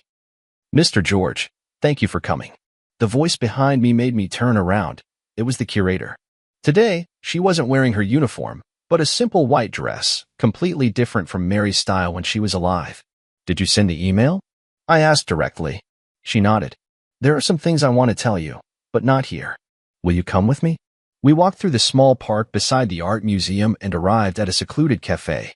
The whole time, I kept observing her. Her mannerisms, the way she walked, none of it resembled Mary. Yet her sensitivity to detail and her focused attention gave me a strange sense of familiarity. Who are you, really? The moment we sat down, I couldn't wait to ask. My name is Nicole. She looked me straight in the eye. I'm Mary's student. This answer caught me off guard. Mary had indeed taught jewelry design part-time at the Design Academy before she passed away, but she had never mentioned having any particularly close students. I took her advanced design class the year before she passed, Nicole explained. Her guidance benefited me for a lifetime. That still doesn't explain why your designs resemble her style so much, I said, half convinced. Nicole took a folder out of her bag. These are all notes from Ms. Nicole's class and her feedback on my work. You can look at the handwriting and confirm that it's really hers. I carefully examined the materials. It was indeed Mary's handwriting. There were even traces of the pale purple ink she habitually used. Before Ms. Nicole passed away, she was guiding me on my graduation project, Nicole continued. The theme was interwoven light and shadow, blending Eastern and Western aesthetic elements. She gave me a lot of valuable advice, and even showed me a sketch from a private project she was working on at the time. George's special birthday project? I blurted out. Nicole's eyes widened in surprise. You know about it? I only found out recently. I briefly explained the origin of the blood amber. I knew that blood amber would eventually find its way back to you, Nicole said with a smile. Nicole always said it was a destined gift. Is that why you contacted me? Because you saw the blood amber? Nicole was silent for a moment, as if choosing her words carefully. Not entirely. After Nicole passed away, I've been trying to carry on the design philosophy she taught me. Some time ago, I happened to see the news about your eternity being stolen, and then I saw someone impersonating Nicole. I thought I should tell you a few things. She took a letter out of her bag. This is the last letter Nicole gave me after class before she passed away. She said if her surprise plan went smoothly, I should show you this letter. If anything went wrong and she was gone, I should still make sure you see it. I took the envelope. It was indeed Mary's handwriting, and it read, "To my dearest husband." The envelope had already been opened. I didn't know what was in the letter at the time. I just kept it as Nicole instructed, Nicole explained. It wasn't until I saw the news that I opened it. I hope you won't blame me. I carefully took out the letter paper and unfolded it to read. Dear George, if you are reading this letter, perhaps my surprise plan has gone awry. Don't worry, it's just that the plan has changed, and the form of the gift may be different now. The blood amber I picked for you is said to be known as the Eye of Rebirth. Legend has it that looking at the world through it reveals truths that are often overlooked. I hope it can become a turning point in your artistic career, leading you to see new possibilities. All these years, your paintings have always depicted backs, as if you're afraid to face something head-on. I hope this gemstone will give you the courage to paint the front, to capture true emotions. No matter what happens, please remember, love does not disappear, it merely changes form, like this blood amber, which, after millions of years, transforms from resin into a gem, yet still shines. Forever loving you, Mary. The handwriting became a bit messy at the end, as if written in a hurry. I stroked the paper, as if I could feel Mary's emotions at that moment. Thank you, I said, my voice choked with emotion. This means a lot to me. You're welcome. I'm just fulfilling Ms. Nicole's request, Nicole said with a smile. Actually, there's one more thing I'd like to ask your help with. What is it? I'd like to apply for the Mary Scholarship you established, she said, taking a design portfolio out of her bag. This is my graduation project, combining Ms. Nicole's ideas with my own innovations. As I flipped through the portfolio, I was surprised to find that while these designs bore traces of Mary's influence, they also possessed a unique style and innovative touches. In particular, a series called Metamorphosis cleverly combined jewelry with transformable elements, allowing the pieces to change form according to the wearer's mood and occasion. This is outstanding, I praised sincerely. Mary would be proud of you. A hint of joy flashed in Nicole's eyes. Really? I've always worried I couldn't live up to her expectations. You've already moved beyond the learning stage and developed your own style. That's exactly what she hoped to see. As we talked, sunlight streamed through the window and fell on Nicole. In that moment, I seemed to understand something. When Mary spoke of love changing its form, perhaps she wasn't just referring to the blood amber, but also to her passion for art and its legacy. Luna tried to impersonate Mary by mimicking her appearance, but she could never truly replicate who she was. Nicole, on the other hand, looked nothing like Mary, yet she inherited a part of her artistic vision and spirit. Perhaps this is the true gift Mary left me, not the blood amber, but a new possibility, a path out of the past. Nicole's graduation exhibition was held in a small gallery.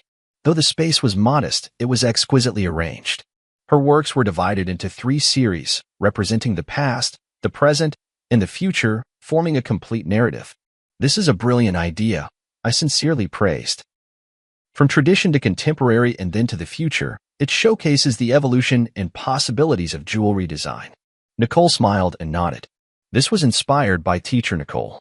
She always says that good design should look back at history, be grounded in the present, and look forward to the future. As I walked through the exhibition hall, I noticed a special display case in the corner, containing only one piece, a seemingly simple ring with a small red gemstone set in the center. This is. I leaned in to read the label, which said, in memory, dedicated to teacher Mary. Yes, I made it from a small piece of blood amber I bought with my own savings, Nicole explained. It can't compare to the quality of yours, but it's also from Myanmar. I examined the design of the ring closely. Clean, powerful lines, with fine silver threads encircling the blood amber, as if protecting the central gem, yet also seeming to radiate light outward. This is very similar to Mary's final design style, I said softly, but it also has your own unique touch. I wanted to create a piece that could both commemorate teacher Nicole and showcase my own style, Nicole explained. The blood amber represents her influence, while the outer design is the direction of my own development. The exhibition attracted quite a few industry insiders, including some well-known figures from the jewelry design world. After viewing the exhibition, an older female designer approached Nicole and offered her an internship opportunity. I stood by, genuinely happy for Nicole. In the evening, as the exhibition was drawing to a close, Frank arrived as well. Seeing me with Nicole, he gave me a knowing smile. New friend? He asked me quietly. Mary's student, I explained simply. Very talented. Frank nodded without asking further questions. After touring the exhibition, he gave high praise to Nicole's work. It blends traditional and modern elements, demonstrating both technical skill and artistic expression, quite rare. Nicole thanked him politely. This wouldn't have been possible without the guidance of teacher Nicole and teacher George. After the exhibition, the 3 of us went to a nearby restaurant for dinner. During the meal, Frank talked about recent trends in the art market, while Nicole shared her insights on contemporary jewelry design. The conversation was light and pleasant, and I realized it had been a long time since I had relaxed and chatted with others like this. After a few rounds of drinks, Frank received an urgent call and left early. Only Nicole and I remained in the restaurant, and the atmosphere suddenly became a bit quiet. Mr. George, Nicole hesitated for a moment before speaking. I've always had a question I wanted to ask you. What is it? After you finished the pursuit, what are you planning to create next? The question caught me off guard. To be honest, ever since the pursuit, I haven't had any new inspiration. That painting seemed to have drained all my emotions and creativity. I haven't decided yet, I answered honestly. It might take some time to find a new direction. Nicole nodded thoughtfully. Nicole once said that the hardest thing for an artist isn't creating a stunning masterpiece, but finding a way forward after reaching the peak. She really did say that, I recalled with a smile. Mary always saw further than I did. Maybe, Nicole said softly, you could try a new direction that combines your work with jewelry design? Like in The Pursuit, but taking it even further. I recalled what Mary mentioned in her letter about seeing new possibilities, and suddenly I was inspired. You mean, creating a series of works that combine painting and jewelry? Exactly. Nicole said excitedly, your paintings create emotion in two-dimensional space, while jewelry gives it tangible form in the three-dimensional world. The combination of the two would have an astonishing effect. The more we talked, the more engaged we became, even sketching a few concept designs on the restaurant's napkins. Nicole's ideas were fresh and bold, perfectly aligning with my artistic vision, yet bringing a new perspective. As we left the restaurant, Nicole suddenly said, I have to confess something. I looked at her in confusion. I reached out to you not only to deliver Nicole's letter, but also for a personal reason. I hope to learn from you, she said candidly. I want to become a designer like Nicole, someone who not only creates beautiful works but also perfectly blends art with emotion.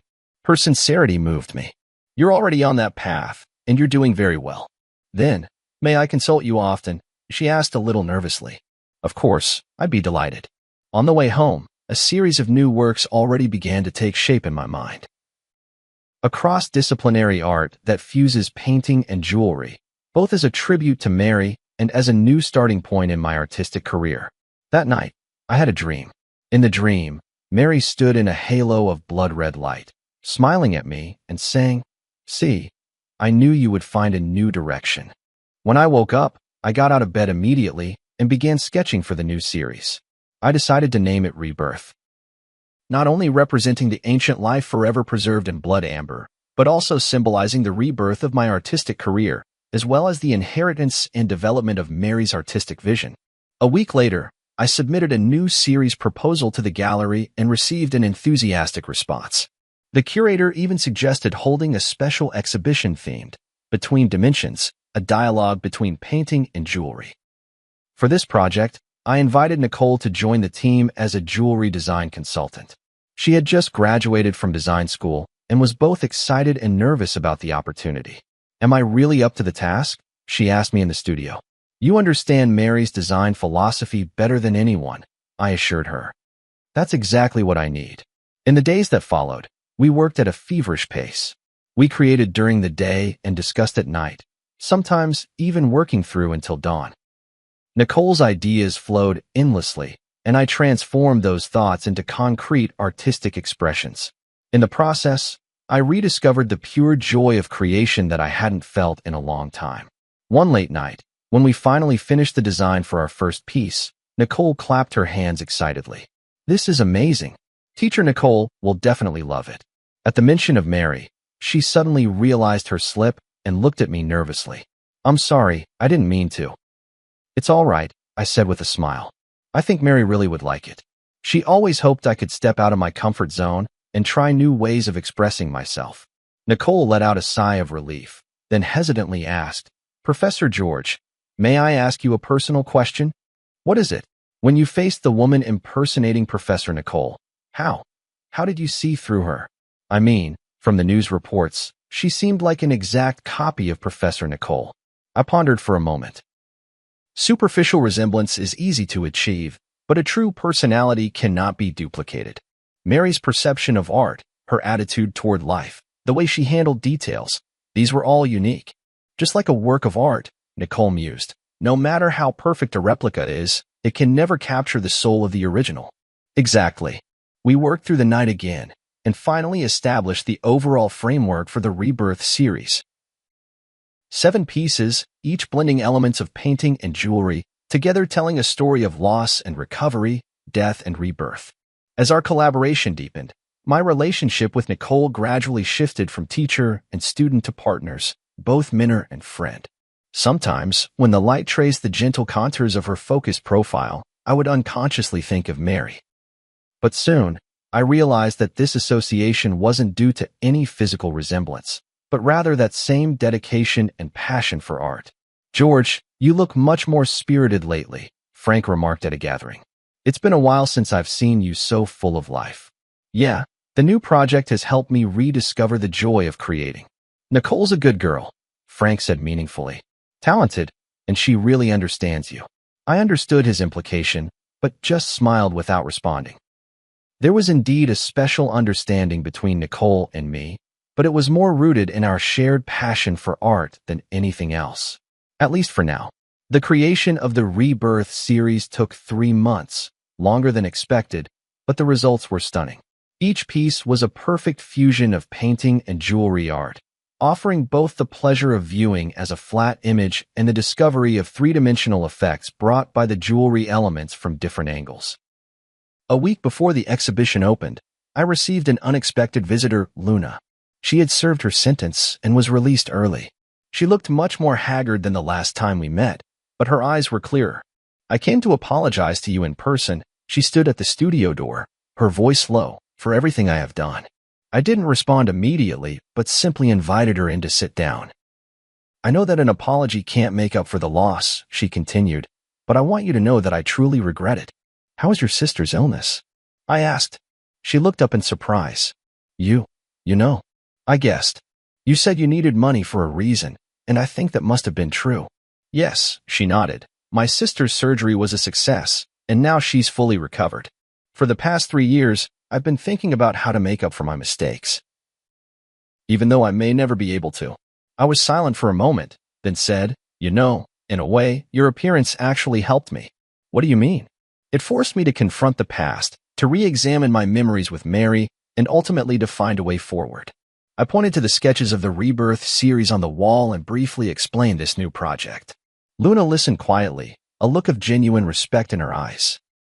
"I'm glad you were able to find a new beginning from that nightmare," she said at last. "I hope I can find my own path to rebirth as well." As she left, she handed me a small package. "These are some simple pieces of jewelry I made in prison. The craftsmanship is rough, but each one represents my remorse and blessings. I hope you can accept them." Opening the package, I found several small trinkets handmade from fine wire and colorful glass beads. Though simple, it was clear the creator had poured their heart into them. Nicole happened to come into the studio at that moment. Seeing the trinkets, she asked curiously, "What are these?" I told her about Luna's visit. "You forgave her?" Nicole was a bit surprised. "Not exactly forgiveness," I said thoughtfully. "It's more like understanding. Everyone has their own hardships and choices. What's important is how we learn and grow from our mistakes." Nicole nodded pensively, picking up a piece of jewelry to examine it closely. "The craftsmanship is rough, but the concept is ingenious. This person seems to have a talent for design." "Perhaps," I said. "Everyone has the possibility of being reborn." On the day of the exhibition opening, numerous figures from the art and jewelry worlds gathered together. The Rebirth series received unprecedented acclaim.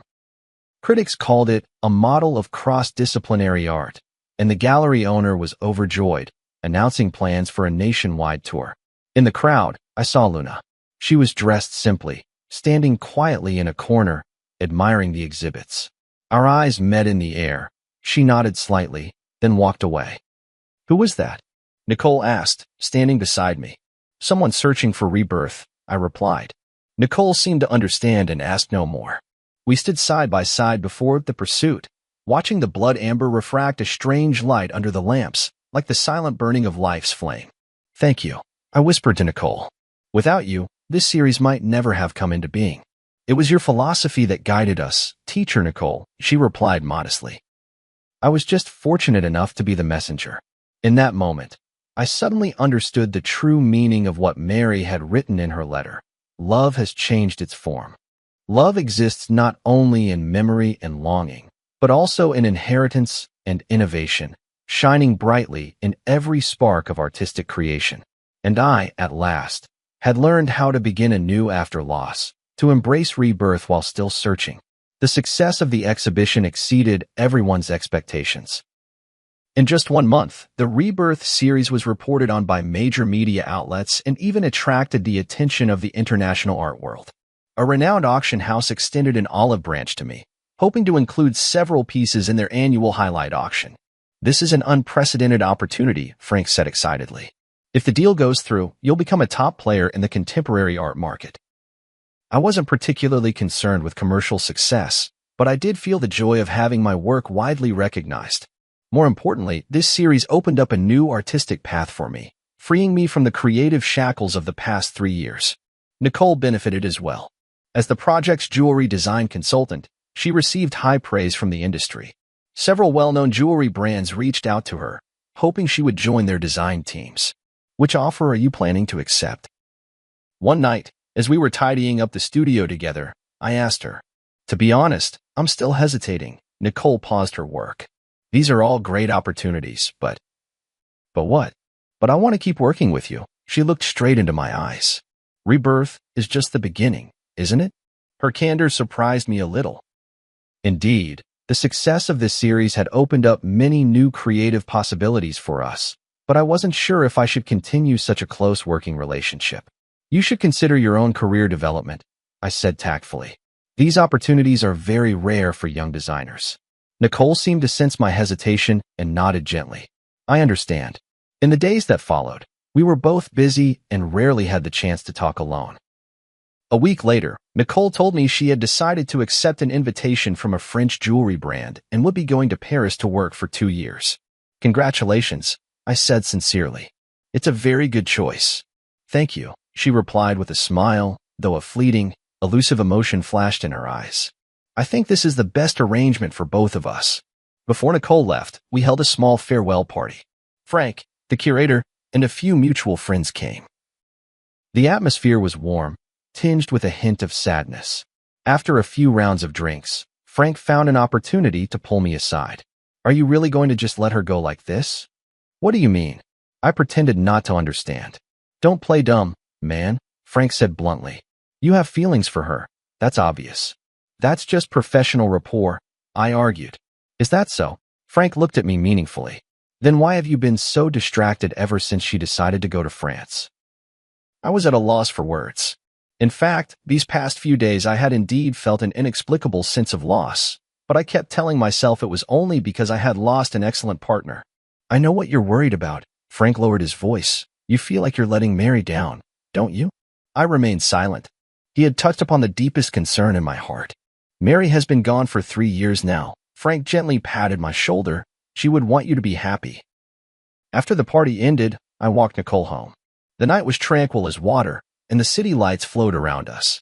"Thank you for your help and guidance these past few months." Nicole stopped at the entrance of her apartment building. "This experience has meant so much to me." "I should be thanking you," I said sincerely. "Without you, the Rebirth series would never have been completed." We fell into silence, as if both searching for the right words to say goodbye. "My flight is the morning after tomorrow," Nicole finally said. "I still have some things to take care of tomorrow. So, this is probably the last time we'll see each other." 2 years will pass quickly. I tried to make my voice sound light. "Paris is a beautiful city. You'll like it there." She nodded, a complex emotion flickering in her eyes. "Professor George, there's something I've always wanted to tell you, but never found the right opportunity." "What is it?" "I chose to study jewelry design because I saw Nicole's works." She took a deep breath, or more precisely, because I saw the pieces Nicole designed for you. The way she perfectly fused love and art moved me deeply. "I didn't know that," I said in surprise. "I've always hoped that one day I could be like Nicole, creating art filled with emotion." Nicole continued, her words coming faster, as if afraid she might lose her courage. "But now I realize that what I want even more is to create for a specific person, just like Nicole created for you." I understood her implication, and my heart suddenly began to race. Nicole, please don't respond. She gently interrupted me. I just wanted you to know before I leave. No matter how you feel right now, remember that starting over is not a betrayal of the past, but a way of cherishing life. With that, she rose up on her tiptoes and softly kissed my cheek, then quickly turned and walked into the apartment building, leaving me standing alone in the night, my mind in turmoil. After returning home, I tossed and turned, unable to sleep, replaying Nicole's words and that gentle kiss over and over in my mind. Suddenly, I remembered a small box in the study, where Mary's last complete letter was kept, a letter I had found while sorting through her belongings. But at the time, overwhelmed by grief, I never had the courage to open. Now, I finally mustered the courage to walk into the study and retrieve that delicate little box from the depths of the drawer. Inside lay a pale pink letter, bearing Mary's familiar handwriting. Dearest George, by the time you read this letter, you may find yourself at a crossroads in life, hesitating between moving forward or staying where you are. My greatest wish is that you can move bravely through life, as freely as your brush glides across the canvas. Love is not a shackle, but a liberation. Memory is not a burden, but a source of strength. If one day you meet someone who can rekindle the light in your eyes, please don't hesitate because of your longing for me. True love is wishing happiness for the other, even if there is no longer a place for oneself in that happiness. Remember, the days we loved each other were complete, with no need for regrets. And now, it's time to paint a new picture, my beloved.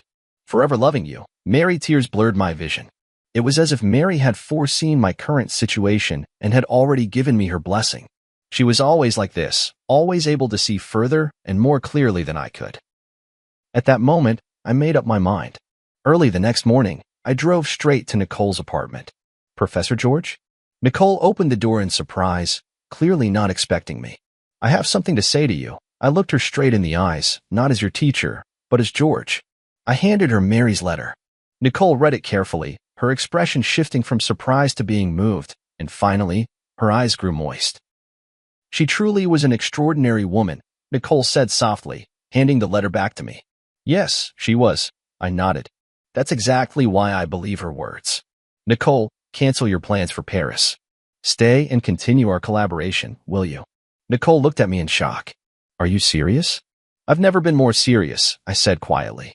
Rebirth is not just the name of an artwork, it's a possibility in life. Are you willing to explore that possibility with me?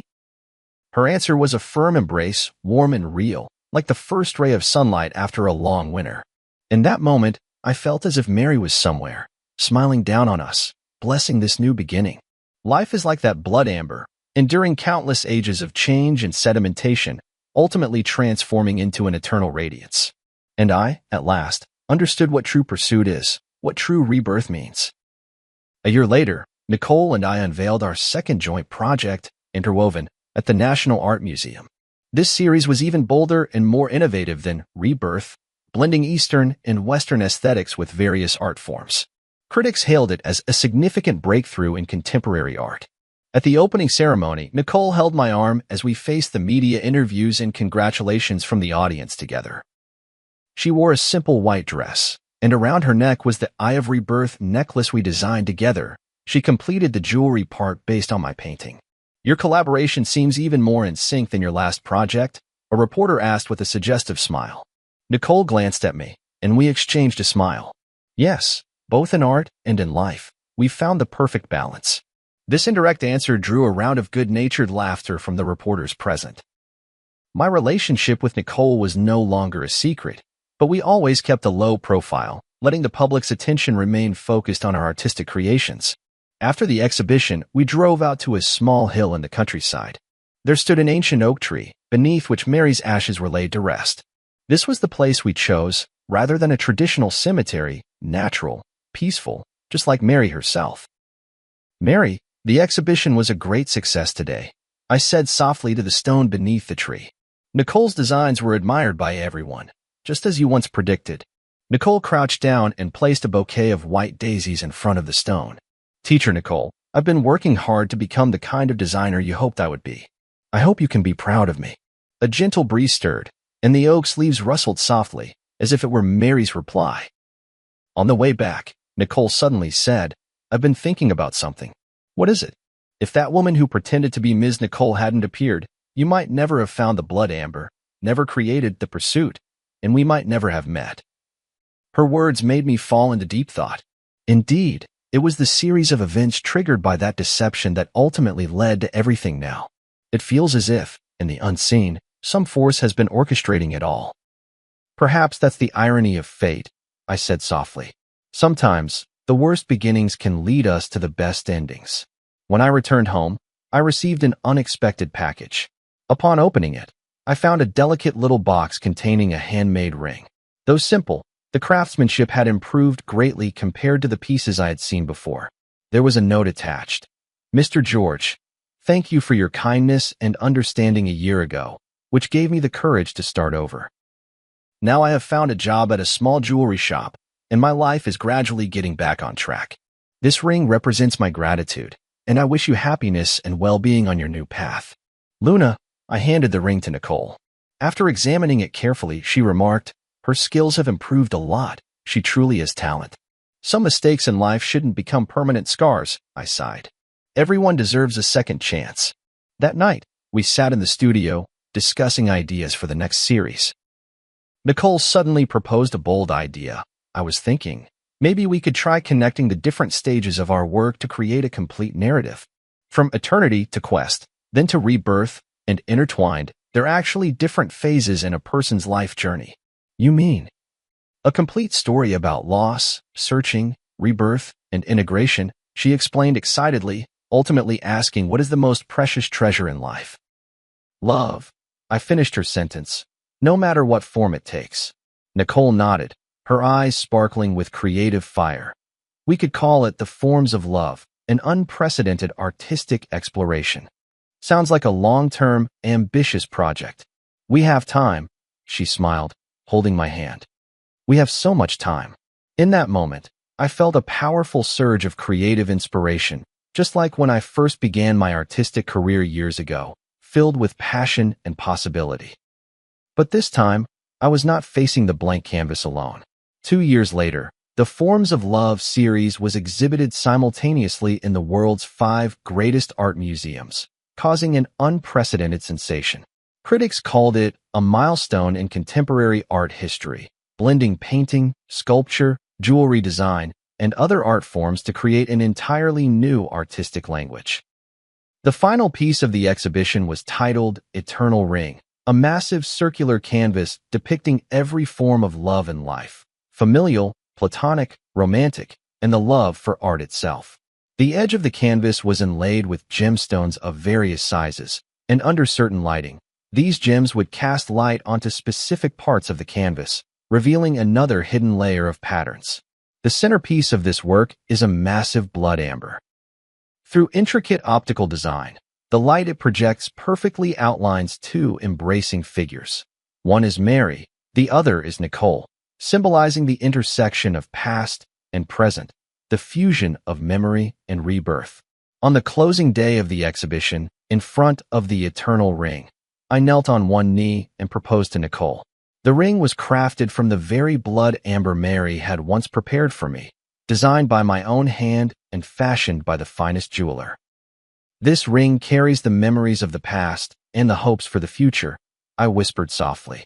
Nicole, will you be the eternal ring in my life? Her tears sparkled under the spotlight. I will. Amidst the cheers, I remembered what Mary once said. Love does not disappear. It merely changes its form. Yes, love does not disappear. It exists in memories, in art, in every rebirth and new beginning. It traverses time and crosses space, like that blood amber which, after millions of years, still shines, forever retaining the original warmth and brilliance of life. This is the answer I have been searching for all along. Between loss and gain, between seeking and rebirth, love remains constant, only appearing in different forms along the journey of life. And all we need to do is bravely accept this gift, no matter how it comes to us. On the day of the wedding, the sky was a clear, washed blue. Beneath the ancient oak tree that had watched over Mary, we exchanged our vows. A gentle breeze stirred, making the leaves whisper as if blessings were drifting in from another world. No matter when or where, Nicole said softly, We'll always remember that it was she who brought us together. Yes, I squeezed her hand, and we will always cherish this gift. In the brilliant sunlight, the blood amber ring gleamed, radiant as life itself, enduring the passage of time, yet still shining bright.